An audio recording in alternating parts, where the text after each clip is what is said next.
Саламатсыздар, урматтуу кесиптештер. AES инфраструктурага кириш үчүн биринчи bilim.gov.kg деген бар, мынакей. Мен сактап койгом. Бул жерге жазабыз. Bilim edu.gov.kg деп жазабыз, мынакей. Enter бассак, чыгат. bilim.gov.kg. Ошо биринчи киребиз дагы. Андан кийин мына экран ачылат. Экрандан ылдыйына түшсөк, ортон турат.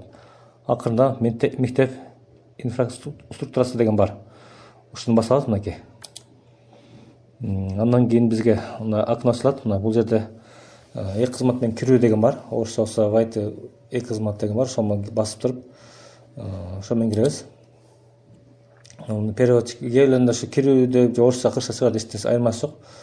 Бул жерге кирүүнү басабыз. Бул директорга кирүү үчүн да, мисалы мына меники мурда кирген үчүн даяртат. Эгерде башка бирөөнүкүн кирген болсоңор, мынде вайты под другой учетный запись дегенди бассак, башка менен кирсе болот да. Мисалы мына басабыз, мынакей. Бул жерде мында тандалыш мүмкүн да. Мына меники өзүм тандайм дагы. Пароль жазып туруп, же саталып калат, же жазабыз. Мына вайты басабыз. Андан кийин AES She деген бар. Ушуну басып киребиз. Бул завхозго доступ берүү үчүн азыр кирдик биз. Мындай ушундай болгондо кайра сурайт, дагы кайрадан киребиз. Разрешить деген басабыз.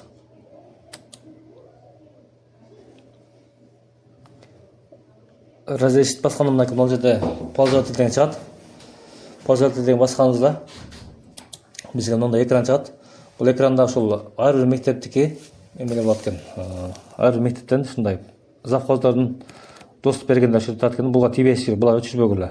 Булар басып, изменить өчүрүү басып керек да. Буга тийбей эле койгула. Бул жерден создать басабыз да, өзүбүз үчкөнө кирип, өзүбүздүн завхозду эме кылабыз, дайындайбыз. Доступ беребиз. Бул жерге имя пользователь дегенге мест номерин жазасыңар. Андан типке пользовательди тандайбыз. Андан кийин район деген бар, райондун бул жагын туура кызылга келип, туура мына жак басса 3 точка бар. Мына 2 сан 3 точка. 3 точканы басканыбызда бизге мындай экран чыгат. Аны биз Nokianский тандап туруп выбрать басабыз. Же болбосо 2 жолу бассаңар дагы болот.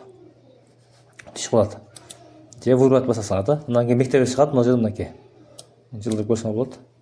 Мектепти басып туруп, выбрать бассак, чыгат да. Бул жерден хорошо басканыбызда бул жерге 5-чи болуп башылат. Ушуну сөзсүз бул жерге эч ким тийбегиле, өчүрбөгүлө бул жердегилер. Меникини аштырала бар экен деп. Ушундай калышы. Эми мындан кийинки видеобуз завхоз кантип келет ошол боюнча болот.